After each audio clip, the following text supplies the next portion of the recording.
Kwingineko mtazamaji, kesi kuhusu mauaji ya mwalimu na mwanablogu Albert Ojwang inaendelea kwenye mahakama leo hii. Tuvuke huku moja kwa moja tusikize kinachoendelea huko. Kupeana dire ndio anatoa hizi na hizi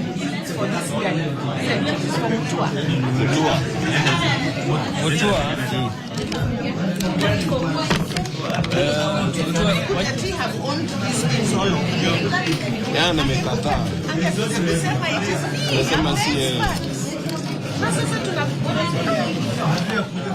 na mtazamaji, na hizo ni picha za moja kwa moja kutoka mahakama ya Kibra ambapo kesi ya mauaji ya mwalimu Albert Ojwang inaendelezwa. Mwanahabari wetu Freda Okachi akifuatilia kwa karibu.